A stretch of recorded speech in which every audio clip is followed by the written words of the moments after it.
Welcome to Dungeons and Dragons and Dummies, a weekly podcast following four friends as they battle across a homebrewed world called Antiriath in Dungeons and Dragons 5th edition.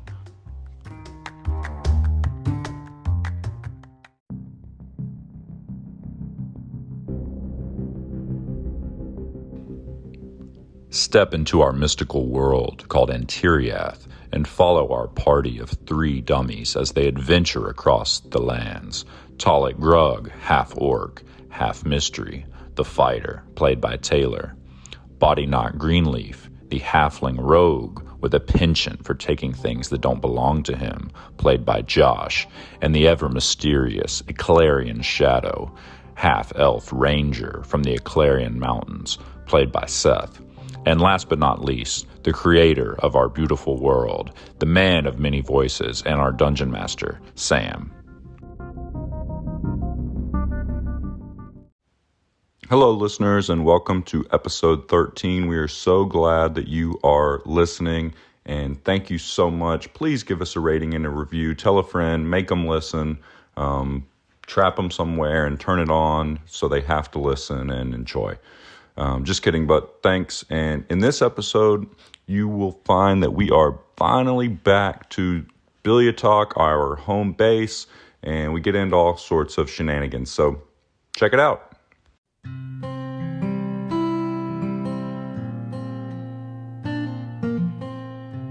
Yeah. The weird thing that happened. The internet is what I'm referring to. Oh my. It's such a weird thing. Al Gore did it all. Man, yeah, he did. Oh, wow. The series of tubes.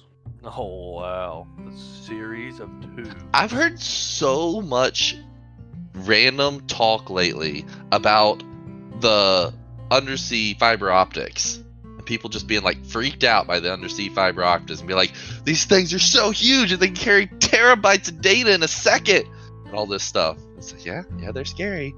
Yeah, I mean, the first one was just telegraph line.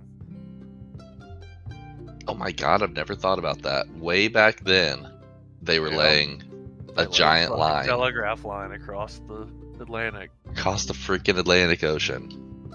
Humans are horrifying monsters. Wow, I was going to say something very different. Okay. Okay, so we're gonna need some serious fucking recap. It has been a while. Yeah, and we got some awesome stuff at the very, very end. I just listened to it. Been a hot pocket. Y'all have not been back to Biliatok. No, since the fucking second session or something. Since the in-person session. That's right. Y'all left Biliatok. Sorry. No, go ahead. How long has it been in game days? According to my notes, we are on session 10, day 13 at 9:30 p.m. in the town of Biliatok. Jeez. So we have not been to Biliatok since day. Oh God. 3. No, because y'all had a few adventures around town and went over to Heathertone. And we have been back. All that. We have been back because we went all the way back. Oh, that's true, but it was the in-person. It was after the Harv Holfhead thing. Right, yeah. So all that was after Harv, and then y'all went off to Summerhill and haven't been back since then. And you're saying we're back now, Seth? I know we got out of that poacher cave. We are back. All right. We rolled with no encounters on our way home. Yeah, and y'all got back around bedtime, right? So y'all were just gonna waltz on into the guild hall, right? Is what's crazy is we had multiple sessions that went. We had one session that spanned multiple days. It's part of got some cock smacking.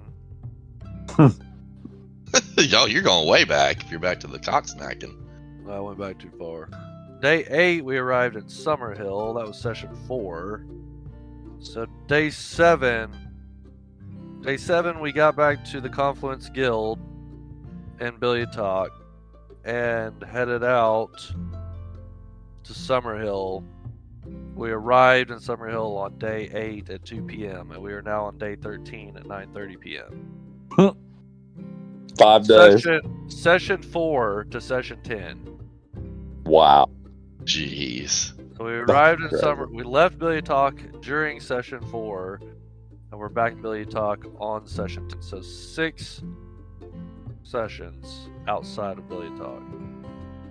That's wild. Yeah. So I mean, we finished up. We were in the poachers' camp having epic battles. You know, just a kind of a quick recap. We found that crazy, bag of goodies thing Oh, that yeah. I picked up, where I can throw the fur fuzz balls out. The rust bag of tricks. You can throw a rat all the way up to what was the biggest one? A bear. some kind of bear. It's Yeah, bear. brown bear. Yeah. A boar, So, like rat, the other guy owl, had, mastiff, goats. goat, giant boar, lion, brown bear. That thing's awesome. And we can do it 3 times per day. Yeah, up to 3 times per day. Yeah, not rest, but day on the clock. That's It insane. starts at dawn. Yeah. Yeah, That's So- insane. absolutely insane. We murdered a baby owlbear. Yes, that was absolute traumatic. fucking savages. We freed all the rest of the pinned-in animals. We had our first skills challenge of the campaign, and taming of the lightning-infested horse. So we've got a horse that's got lightning in his butthole. Tail and mane. And found 3 potions of healing, 90 gold and 60 silver. I don't know if we dispersed that appropriately. I think we did. I checked Uh, our inventory and we had the potions. I think that was the last thing we went through. Alrighty. And yeah, that was the clearing of the poachers camp after we fought the final critters. And then we headed back to Billiard Talk.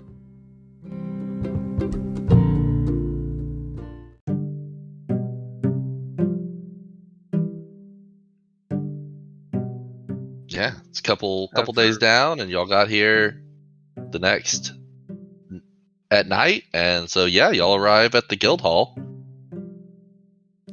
You make Hell your way yeah. in, and Gargut the cheek clapper. yeah, you make your way in, and there's no Bushi at the front. What? It's late at night, so he's not at his post. You figure he's either turned in or maybe he's in the meat hall. Feels good to be back, boys. Place gives me the creeps. Oh, I like Bushi. All right, did you guys want to pop around the guild hall, maybe see what's going on, or did you want to go to bed? Oh, baby. Yeah, I want to go in. All right, so y'all make your way inside, and just as you don't have to make it very far inside of the visitors hall before you hear ruckus merriment coming from the mead hall around the corner. Hitch my horse to this post right here. Yeah, absolutely. Get your horse all hitched up. Starlight. Is Yes. that his name? Yep. Fortunate. That's what you named it. I know, I remember not liking it at the time. Well, it's not too late to change it.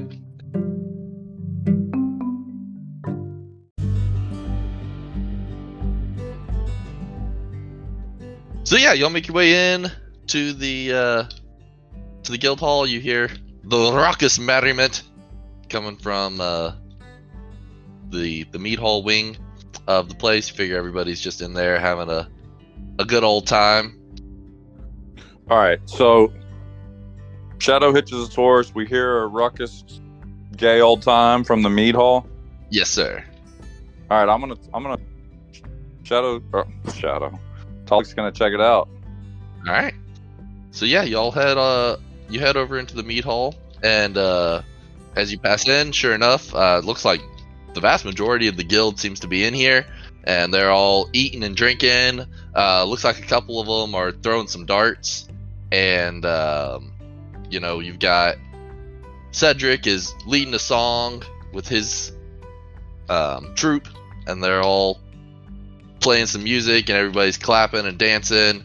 And you guys walk in, and they clank their steins together, and they cheer and say, welcome, together as one. Oh, thank you. Feels good to be back. I'll have a pint. Absolutely. So as you walk up to the bar, you see Bushi standing at the bar talking to Eva. He says, welcome back, guys. Eva says, a pint for you? Anybody else? She starts pouring you up a pint. Ugh. It's been too long. Passes it over to you. Can I get you anything, Shadow? No. Talik's gonna pick up his pint and just open his throat and just down the whole thing in one and be like, another pint, Bushi. Haha, absolutely. He's like, hey, what do you say we make a little game of it? And he pulls out a gold and twirls it in his fingers. Let's do it. I got a lot of pint drinking to catch up on. Fair enough. Rule is 10 gold for each cup more than you can drink of the other person. Okay.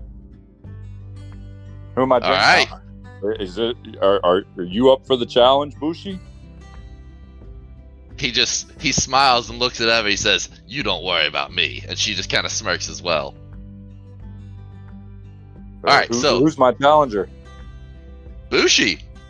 Oh, okay. Let's do it. Yeah. Bushi wants to play. So here's how it's gonna work. You're gonna make Constitution saving throws. It's gonna start out pretty easy. It'll be a DC 10, and then each subsequent drink will be a one more than that. So it'll be DC 11, DC 12, etc. Whoever fails, falls over, or throws up, or whatever, and loses. And then the other person can keep going to get more gold on top of it. Let's do it. All right. Okay. So let's go. Make me a Constitution saving throw as you and Bushi down your first pint. 16. Okay, you pass. Bushi barely passes with a 10. Oh, I'm wrong. It was I rolled the save and it was also 16. Okay, yeah, you don't have to re-roll it. You can just change the math. Okay. So you each have one. All right, I'm going for my second. Another. Right. That's all you Another. got, Bushi. So he's like, no, there's nothing. So he downs another one. Bloop, bloop, bloop. Downs that one, no problem. Wipes his beard. 12. I down mine. Whew, barely got that one. Okay, so now the DC is 12, so you'll need to do that as good or better. All right, he downs another one. Bloop, bloop, bloop. Oh, 12 again. Oh, so you drink another one, and you stand up, and Bushi downs his, and he kind of like stumbles, and he slips off of his stool, and you hear someone shout from the back, "He's out! He's out! You're out! If you fall off your chair, you're out!" That's all you got, Bushi. Bushi's like, "Oh, damn it! That was pathetic. I guess my good drinking days are behind me." So he pulls out 10 gold, and he says, "You gonna go for another?" Oh boy. I thought you dwarves knew how to drink. Give me another. All right, maybe another save. It's a DC 13 now. Oh, nat 1. Nat 1. What so happened you do to your me? trash talking, and you go to drink that one. It hits you a little bit hard.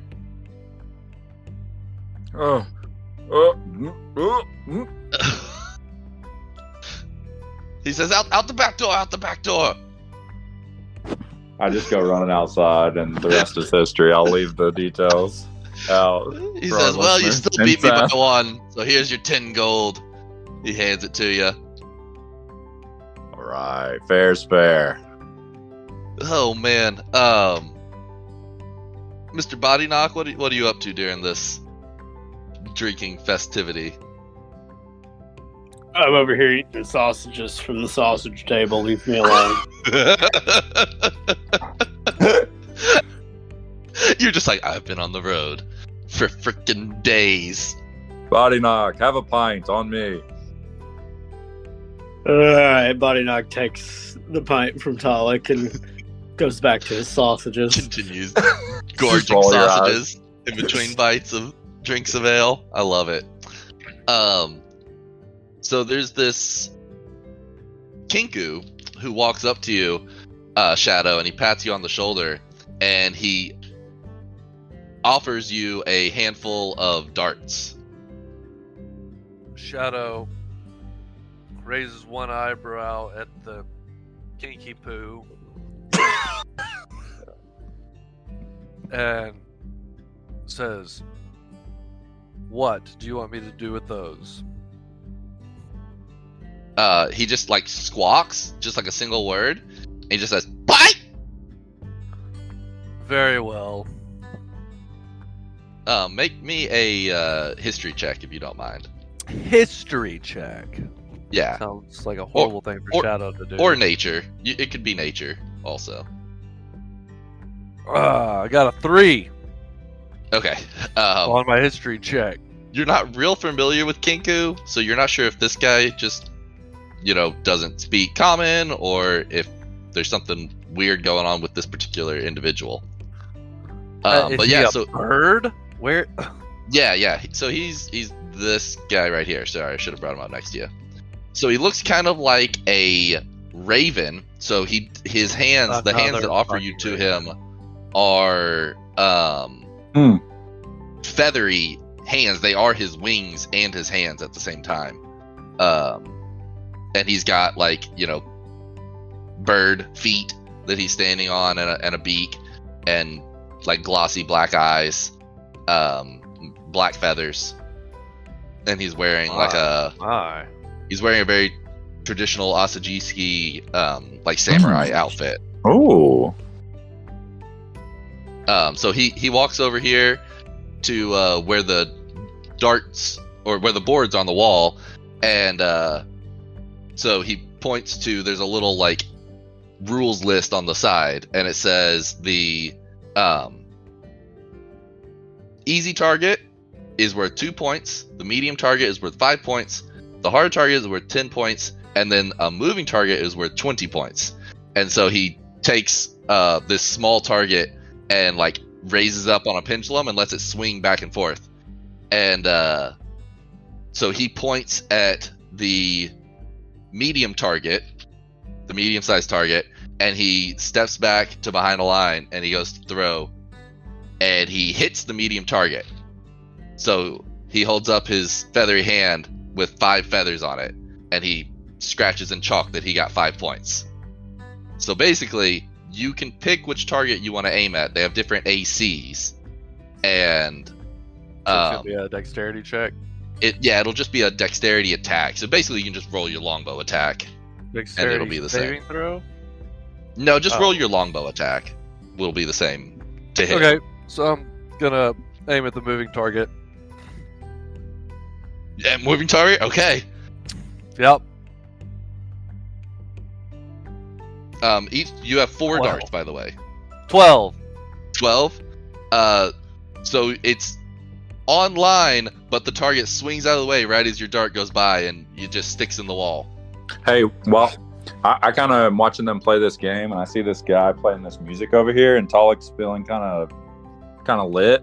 So I want to order another pint, and then I want to I see a elf girl over here. I'm gonna kind of awkwardly try and dance up to her while they're playing this game. Okay. Make me a performance check while I get their these guys' scores recorded.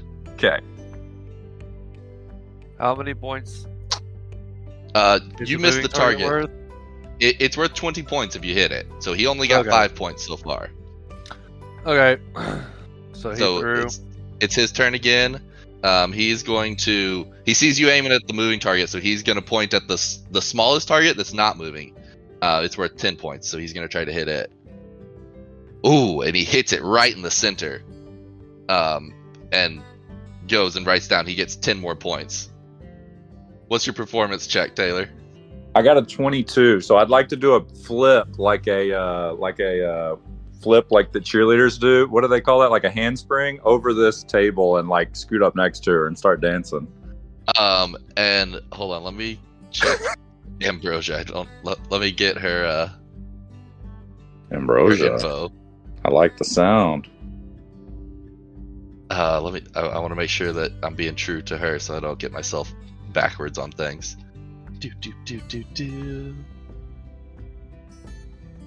So yeah, she was playing her flute when you jumped over, and she sets her flute, or she passes her flute to you and takes your hand and kind of like starts dancing with you at the same time. I want to try and play the flute while I just dance around like a drunk idiot. Okay, make me another performance check. Seth, go ahead and make me your attack roll. Which one are you attacking? The swinging one. Okay. Nat 20. Nat 20. Okay, so you hit the swinging one right in the middle, and it doesn't even like spin around as it's swinging. It just keeps swinging with your arrow in it. And the I look over at the kinky one, and I just say, "Aha!" he just like squawks like bullseye, and his eyes get real big. Fucking bird! Gotta keep the fucking bird people away from me, man. Just start become a All right, Taylor, sociopath. what was your performance So check? after he does that, so I just flipped over the table. She's like, "Ooh," gives me a look and grabs my hand, hands me the flute. I grabbed it and I put it up to my mouth and I go, and I rolled a nat 1 for a 5. Oh man, so she laughs and she takes it back and let's roll. Oh yeah, she freaking crushes it. And she gives you like a sly look with her eyes and then plays this like kind of solos into the song that they were playing, and like the other people in the troupe catch on, and she kind of like goes off on a solo for a second. Back to the Kinku throwing his dart. He got them all fucked up. He throws at the hard one and just misses it, just right outside of it. And he's starting to sweat. He's at 15 and you're at 20. He was really hoping he'd go up to 25 there. So she's playing her solo. What's your next throw, Seth? So I flip the third dart over in my hand, and I take one glance at the swinging one, and then I take another glance at the hardest one, and I throw. And it's gonna be a 14 to hit the hard one. Ooh, it barely misses. It like you're not sure if you caught the edge of the wood or not, but it sticks in the wall next to it. Huh. He says, so he smirks in his creepy Kinku smirk face, and he points at the moving one, and he's like, this is my chance to clinch it. So he goes to throw it at the moving one. Oh, and it goes wide. He hits like up by the string. It kind of gets tangled. He has to go reset it and make it spin again. And so you've already won. So this is just a flare shot. I turn around, rolling with disadvantage. I turn around and just whip it behind my head right at the hardest one and roll 16. Oh, I love it. At the hard one that's not moving? Yeah. So that's a hit. So it hits it, flare shot, and he just like jaw drops down, and he's just like, the guys sitting over here, the rock golem? No, these guys sitting over here are kind of like his friends, and like he looks back at them, and they just like laugh under their breath, and he just like takes out a little bit of gold, his 10 gold, and hands it to you. Keep it. I only play for fun. Fair deal. I am curious about your garb, though.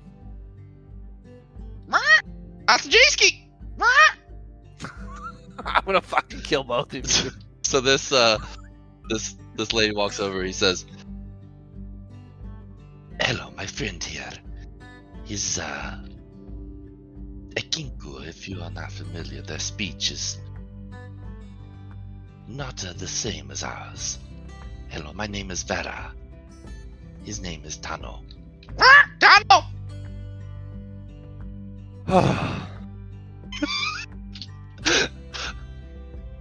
You are still new here to the guild. I do not believe we've had a chance to formally introduce ourselves.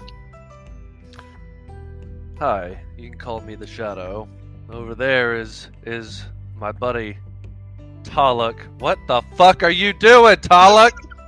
And I'm just I'm swaying around like a super drunk person, like trying not to fall. And I'm just got making love eyes at this girl playing this flute. I'm just mesmerized by her. And I hear my name and I'm like, huh? What about me? And she just turns around to give you an opportunity to become unmesmerized, because she's been staring into your eyes while she's been playing this song for a second. Oh god. I'm pretty lady, I'll be right back. And she just winks at you. I'm just gonna walk over here by Talek, or by Shadow, so I can hear the convo. And this dapper fellow right here about to reach into your purse is Buddy Not Greenleaf. I mean, eating Hi. sausages. Pleased to meet you. Just got a mouthful of Oh, sausages. We So, barely missed paths with somebody from your lands some time ago.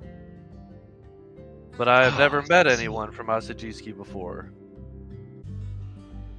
well, it is a pleasure to meet you.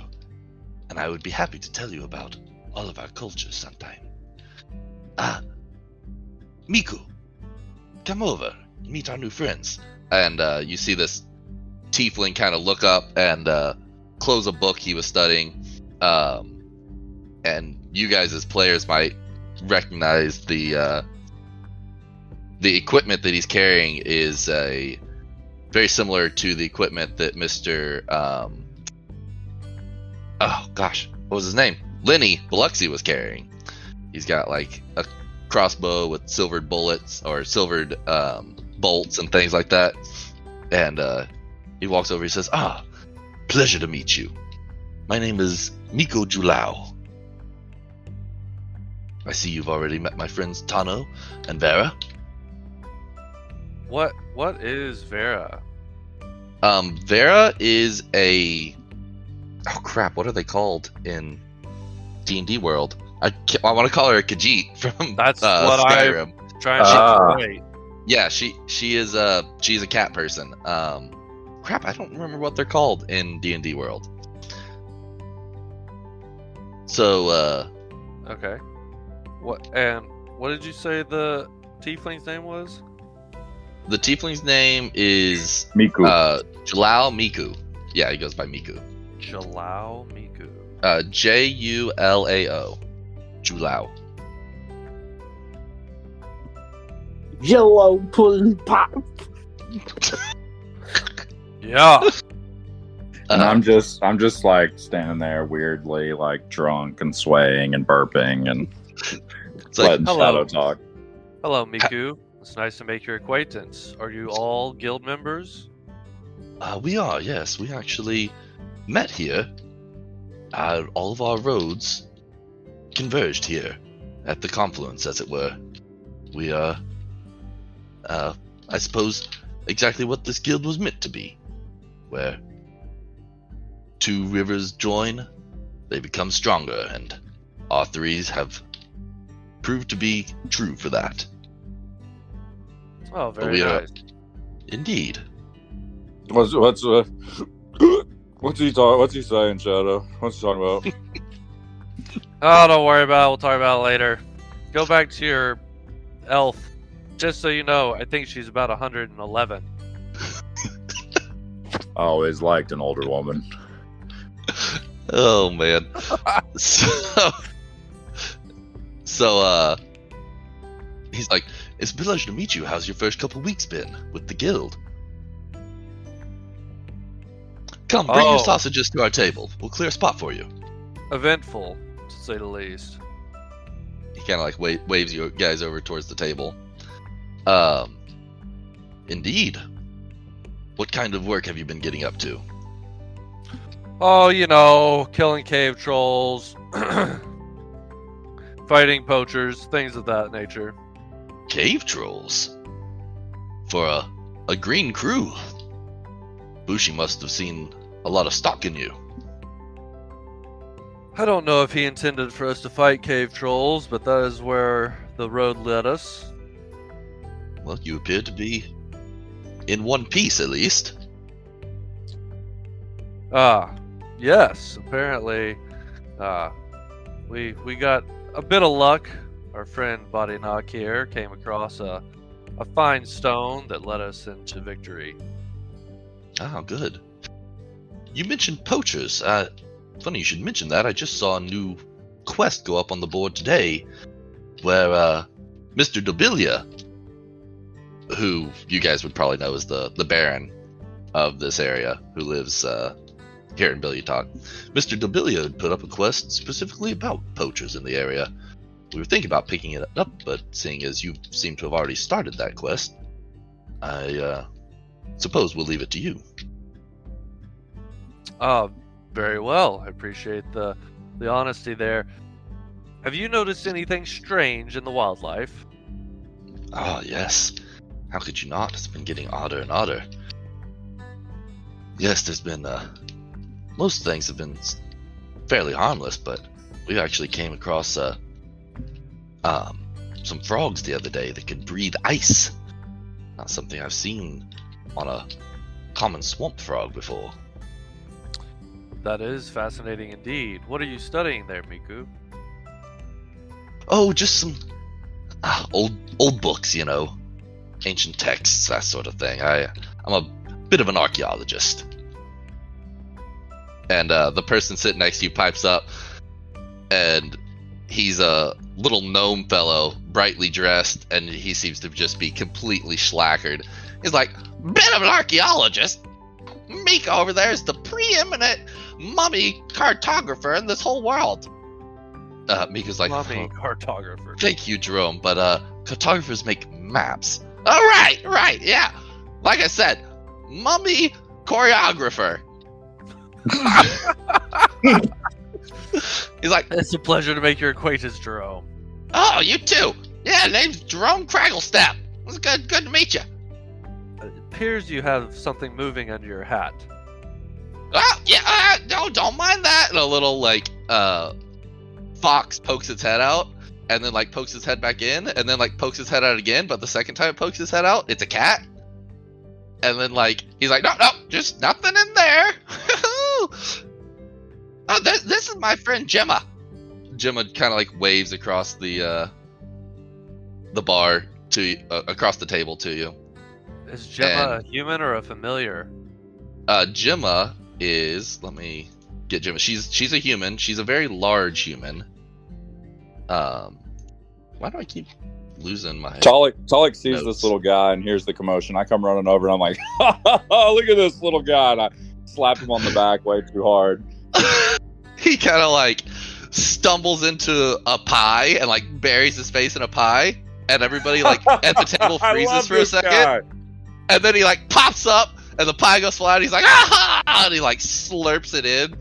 Like he casts a little spell with like a tiny wand, and it all like swirls off of his face and like shoots into his mouth in like a little pie tube, I am and he unsettled. swallows it down. I love this. So- I love this fucking guy. so What's Gemma your name, is- buddy? Huge. She's like 6'6" woman with like super broad shoulders, but and like really intense eyes, but like a really pleasant smile. And at first, when he gets his face slammed into the pie, she like stands up and scoots her chair back, and then he like does the thing, and then she just like starts belly laughing, just like, oh, Jerome, you're so silly. Jerome's like, pleasure to meet you, big fella. Name's Jerome Cragglestep. What's your name? My name's Talik Grug, and Don't be rude. Introduce me to your lady friend over there. I give her like a little grin.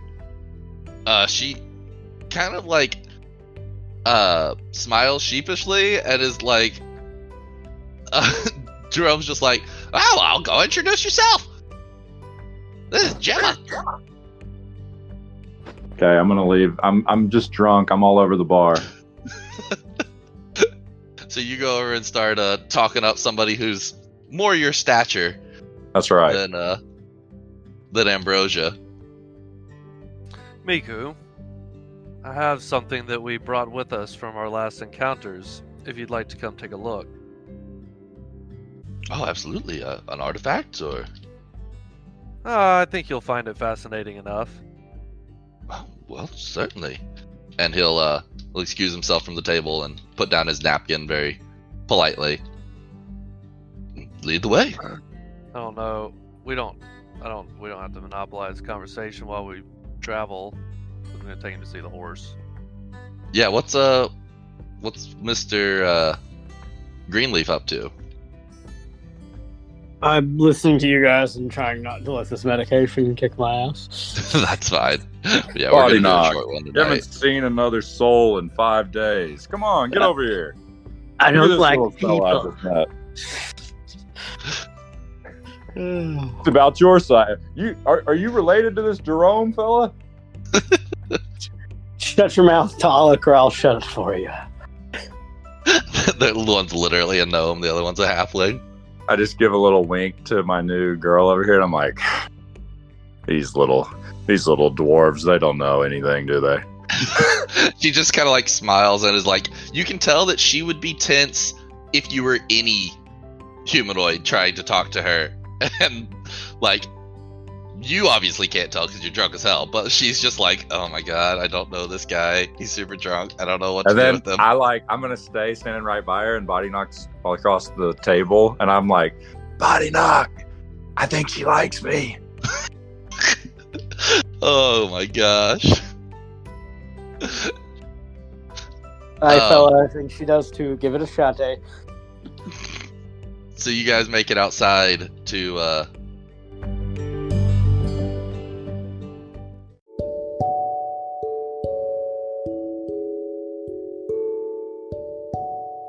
Starlight. Meet Starlight, our newest member of our party. So Miko kind of like walks up to him gently and like holds his hand out, and Starlight kind of startles a little bit. You know, he's still not comfortable being And it's around a fucking tiefling. people. Yeah, and he's chained up and stuff. You know, and like, or you know, he's attached to this thing, and you saw where he was last time. He was, you know, posted up, but he calms down a little bit and lets Miku touch his nose, and Miku like runs his hands through his mane, and he's like, oh, fascinating. And he kind of like has to, you know, twitch his hand. It's something that you've noticed as you've been bonding with Starlight, is it kind of leaves your hand a little bit numb feeling when you run your hand through his mane. It's like, this is most incredible. Where did you find this? In the poacher's camp, along with various other creatures. Most we set free, some were too far gone. Ah, I see. This guy is one of us now. What a truly beautiful find. And it appears that you're doing quite well with him to have already have him this calm after just escaping a poacher's camp. Yeah, they are quite the intelligent breed. No doubt, no doubt. Thank you for sharing your find. Okay. And he kind of like flips his book open and goes to like a different section. You can tell everything's like tabbed and labeled really efficiently. And he like makes a quick note and does like a super quick sketch. And you can tell you can see his other sketches are much more detailed. So you figure he's going to finish the rest of the sketch later. What? He just like sketches in just like a mane basically with, you know, some lightning in it, and you can see he's got other sketches of other animals, like the frogs are on the opposing page, and he's got like notes about them. Okay, Okay. So, what do you guys want to do? Y'all want to chat around with some more people? Y'all want to hit the hay? You want to talk to Bushi? Yeah, I'm gonna go see if Bushi's sober enough to hold a conversation.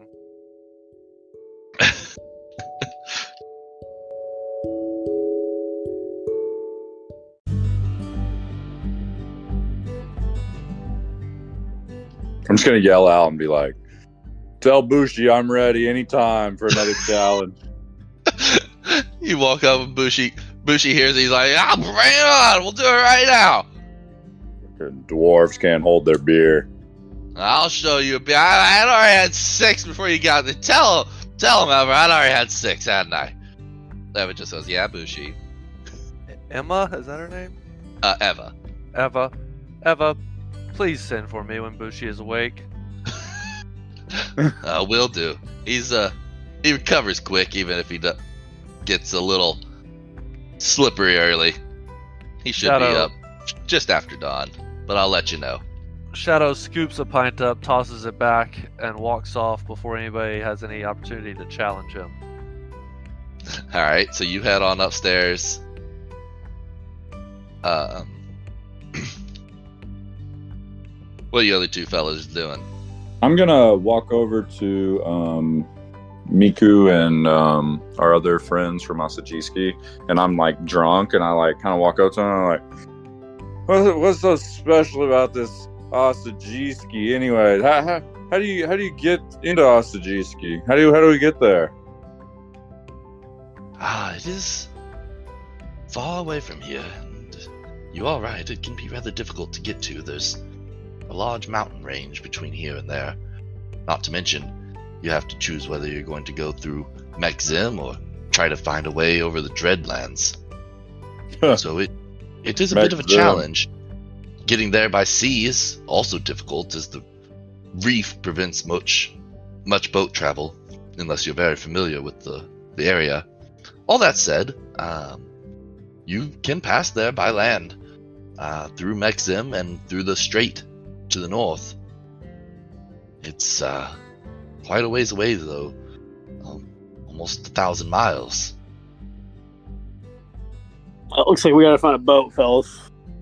Is there anything we need to know in the northern strait? Is it a dangerous area?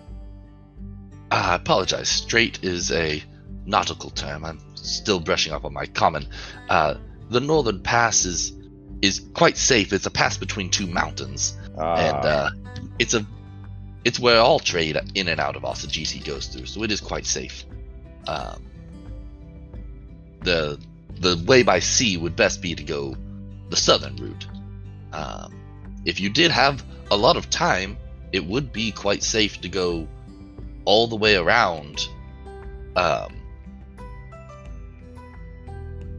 the entire continent on the north way. That would probably be the safest, but it would take a very, very long time by boat. Well, the Grug name is a name to be known in Mekzim, so I'm not too worried about our travels through the land of the orc. Ah, very good. In that case, yes, I would definitely recommend you go by foot and avoid the reefs. And I'll just throw a picture of the map in to remind you, so you guys can kind of see what we're talking through. So Asajiski is way over on the east. Mm-hmm. And so you can take the road. Y'all are on like the bottom left. Far left, yeah. Yeah. South. So you can west. take the road all the way up through Mekzim and all the way over to Asajiski, or you could take the water around. But all that, there's basically a reef that runs the length of that mountain range. You know, the mountain range extends into the water, and so there's a bunch of islands and sharp rocks and reefs and stuff. It's very hard to navigate that by sea. There are people who do it for a high price, but it's considered very dangerous. That does not how I've been spelling Billia talk. Maybe it is. I'm gonna grab another pint and take it up to my room with me. Okay. And I'm just like stumble up the stairs, literally like holding onto the wall, kind of falling, and But you know, I'm just gonna pocket a tray of sausages and do the same. Whole tray of sausages. Oh, I love it. You just Okay. hear me. I'm like, it's good to be back as I slam my door. Okay, so you guys go hit the hay in a much deserved rest in an actual bed with a roof over your head for the first time in at least a week. You keep talking like this, I'm gonna go lay down, fucker. It's so soft and warm. Yeah. Your body just feels so Why? comfortable. All right, I'm marking a long rest. Yeah, absolutely. Mark a long rest. Fun.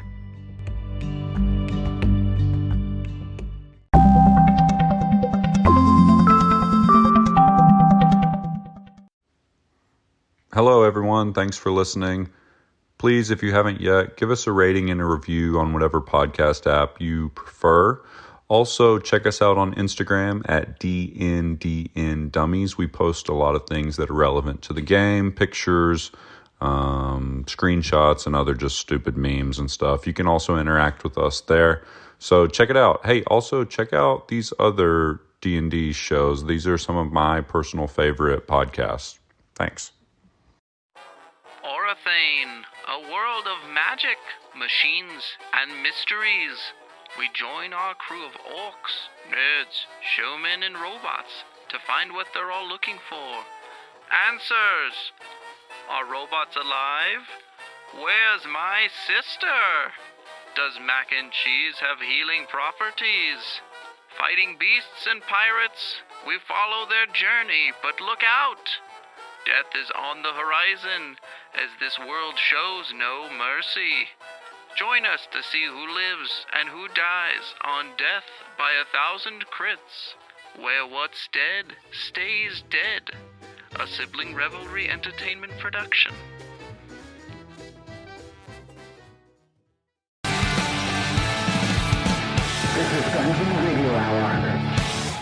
Hello and welcome to Dungeon Radio Hour, a D&D podcast where the jokes are funny, the laughs are real, and the players are delusional.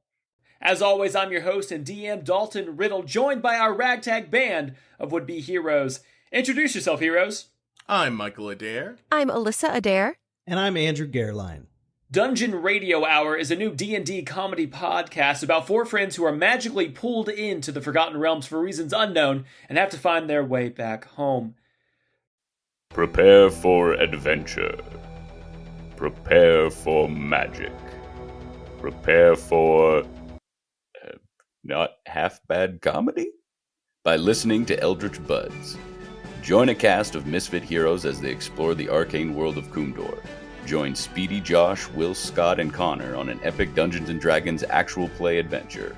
Listen to Eldritch Buds now on Spotify, Apple Podcasts, Stitcher, and YouTube. Be sure to follow us on Instagram at Eldritch Buds and check out our Reddit page at r/Eldritch Buddies. All right, let's get back into the action.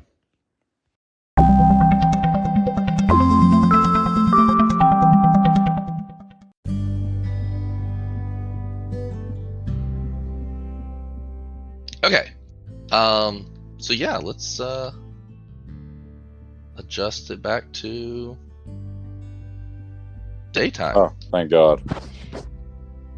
I am still trying to figure out who this fucking gigantic creature is. Where? In the bar, I didn't see him until after I had exited myself. Oh, the stone guy? No. A woman that fits Gemma's descriptions more than, but bigger. Yeah, so Gemma is a very large woman. That is a giant. Yeah, that's Heffa Hammersong.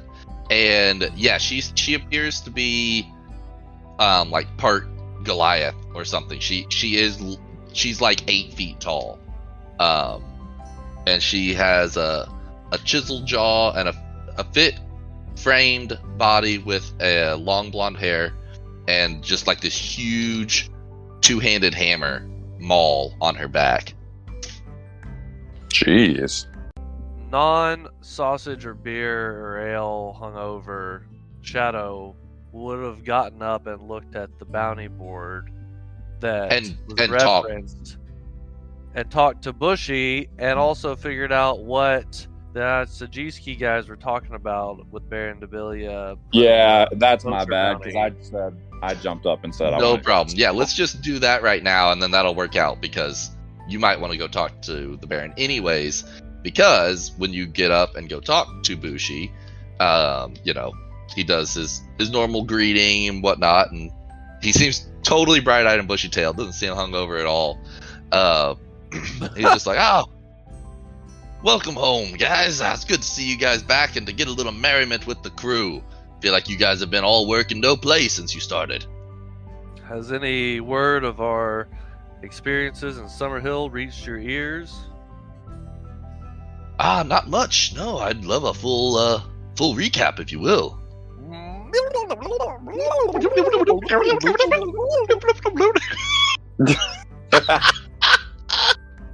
Recap!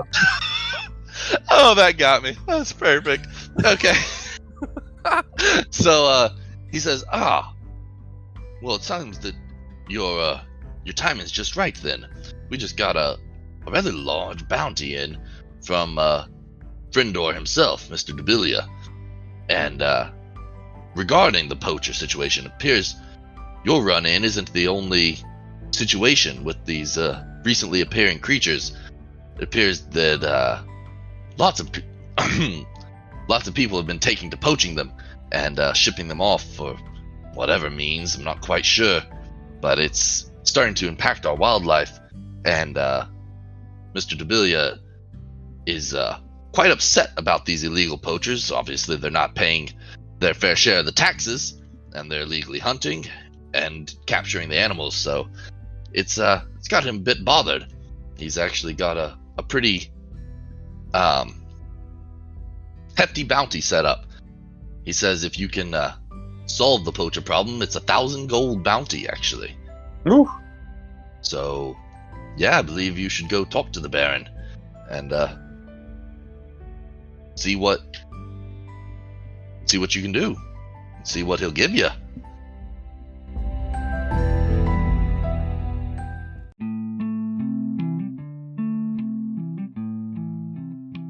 I'd like to do a little. Can you drop us the city map? Yes, yeah. I actually just dropped that in Discord. It's just a little bit up above those Okay. things. Oh, I see it. Yep. Okay. I would like to check out the Billiatuck stable. Okay, sure. Yeah, so you head over Kenneth to Blackhorn. Billy Talk Stable. So what is that? 17. Mm-hmm. All right, yeah, so that's you got to go down and go down the grand stairs, cross over the river, and you walk up to a sign. It says, it's got a horseshoe on it. It says stable, and you can hear actually in the back someone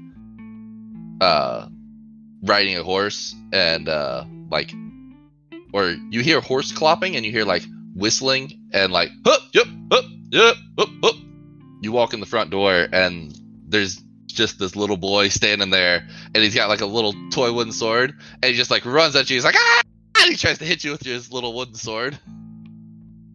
Hey, hold on. I put my hand on his forehead like bully style. I'm like holding him out like in front of me, like whoa. So this woman runs in from the back, over and there with him, she's by the like way. drying her hands on her apron, and she's like, "Oh, Anthony, leave the poor man alone. I'm so sorry. I apologize. He's an energetic young boy. He wants to be an adventurer someday." He's got the fighter spirit. I like it. Thank you.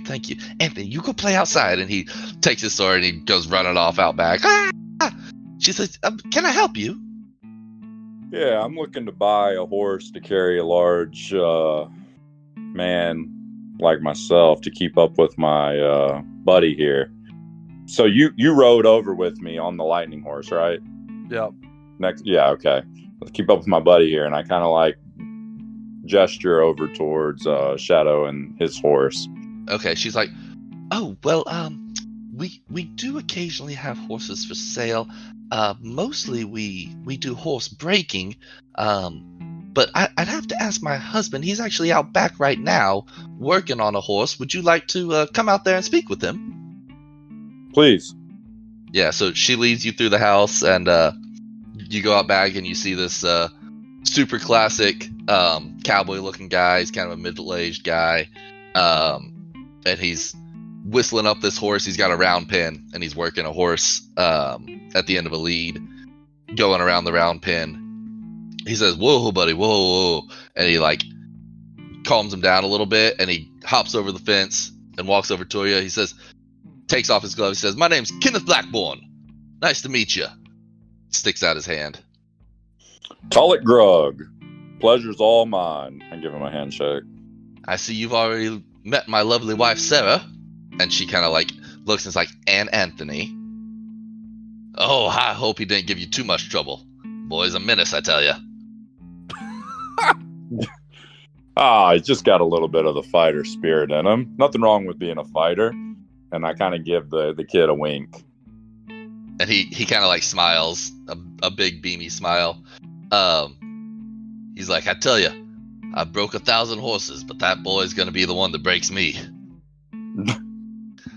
"So, what can I do for you?"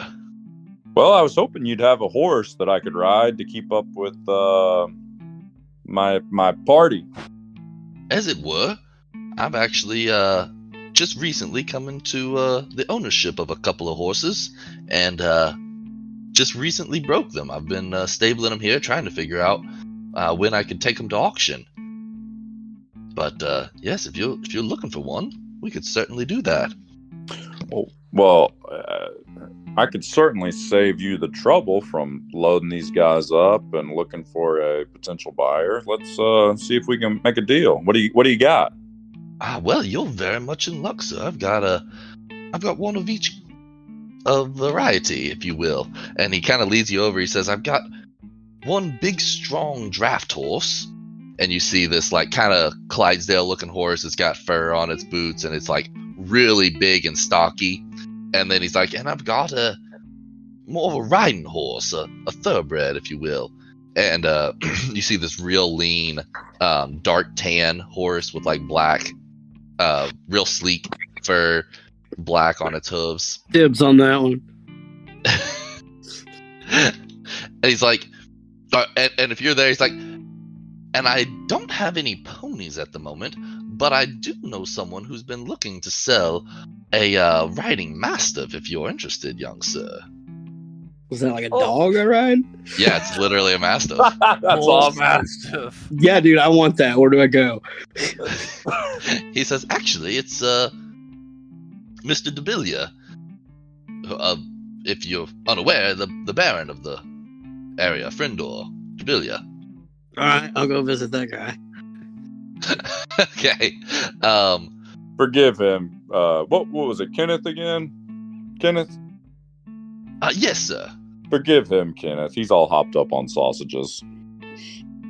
Oh, man, I do love me a good sausage. Wow. Poor Sarah. And then you just hear like this music. Boom, chicka, bow, wow.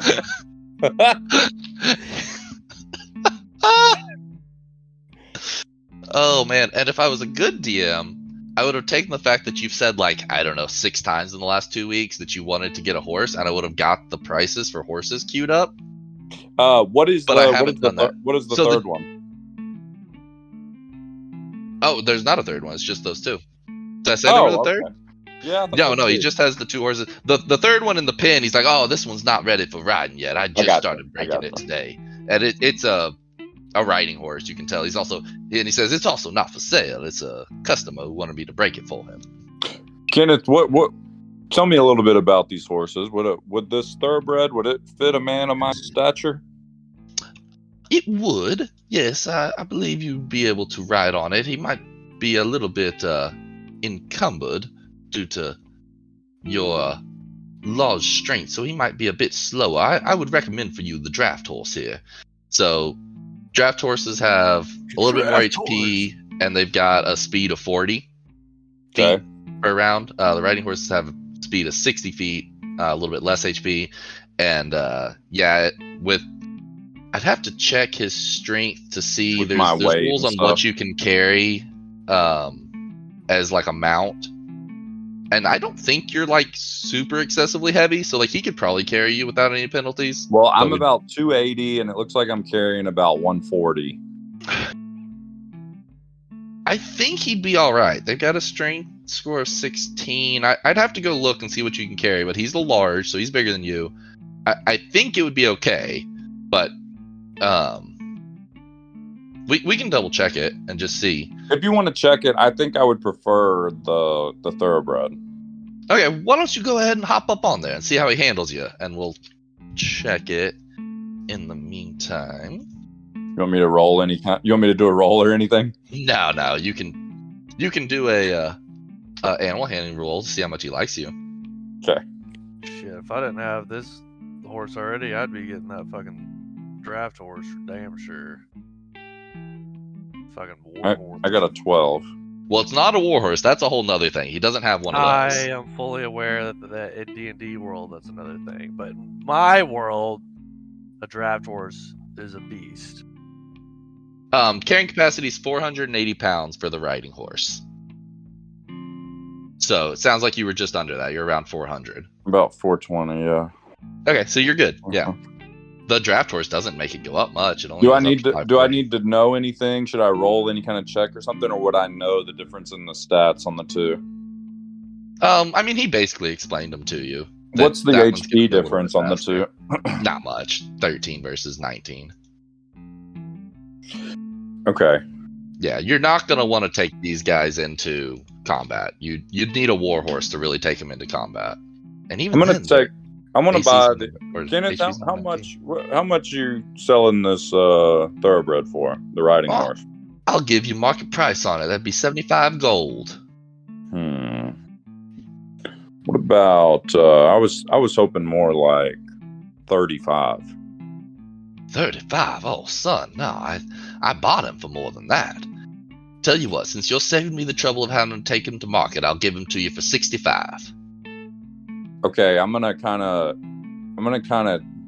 not do anything super aggressive, but I want to kind of bow up on him just a little bit and just kind of make a Alright, mean face at him, kind of roll an intimidation. Yeah, you can. And I say, how about 50? And I'm gonna roll the intimidation. Yeah, let's see how you do. I got a 10. You got a 10. So you can tell this is he's a solid man. He's probably been in his fair share of tussles with maybe not half orcs, but burly dudes, and so he doesn't seem to be backing down. He actually kind of takes a hawk and spits this out. He says, "I'll give him to you for 60, and that's my final offer." All right, Kenneth, you got yourself a deal. All right, and he reaches his hand out for a good hearty shake. Yeah, I'll shake his hand.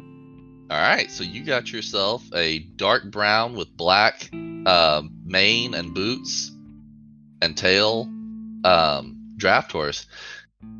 No, says, I got the riding horse. Or riding horse, yeah, riding horse. He says, I didn't pick up he didn't have a name when we picked him up, so you're free to name him whatever you'd like. I'll have to think on that. Absolutely. So, you want to head over to Mr.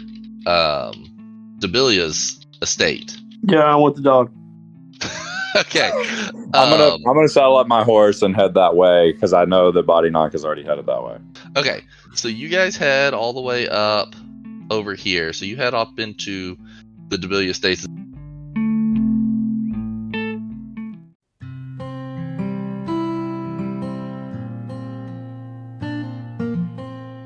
And then Body Knock's like, all right, can we go talk to the Baron now? Because I want this dog. Now I care.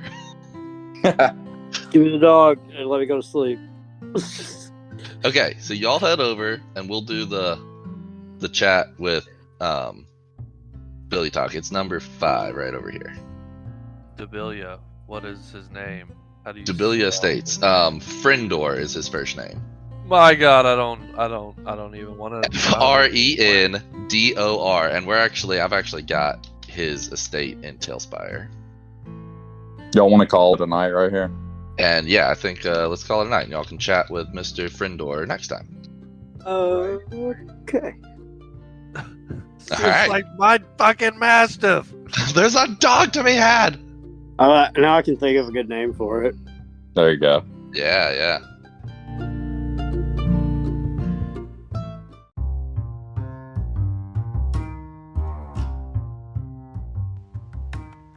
To be continued on the next episode of Dungeons and Dragons and Dummies. Find out what happens to our party next week.